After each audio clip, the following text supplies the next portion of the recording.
चालाक मुर्गे और गीदड़ की शिक्षाप्रद कहानी। एक गांव में एक मुर्गा रहता था।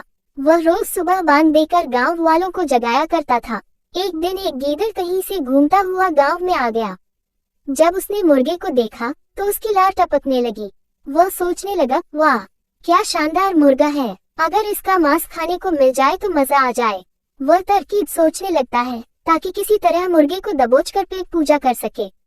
उसने मुर्गे को बहला फुसलाकर अपने काबू में करने का निश्चय किया और उसके पास पहुंचकर बोला, मित्र, मैं तुम्हारी आवाज सुनकर तुम्हारे पास आया हूँ। तुम्हारी आवाज बहुत ही सुरीली है, कानों में मिश्री घुल जाती है, मन करता है दिन भर सुनता रहूं।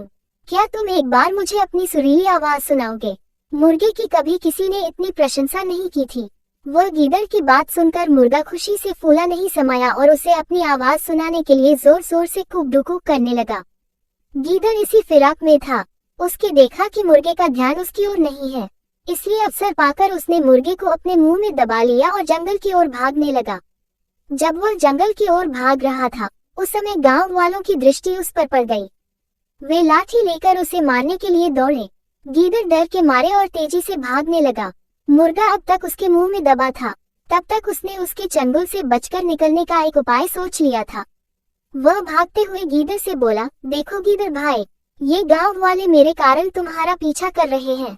वे तब तुम्हारा पीछा करना छोड़ेंगे जब तुम उनसे कहोगे कि मैं तुम्हारा हूँ, उनका नहीं। ऐसा करो, तुम उन्हें बोल दो। गीदड़ मुर्गे की बातों में आ गया और पलटकर बोलने के लिए अपना मुंह खोल लिया।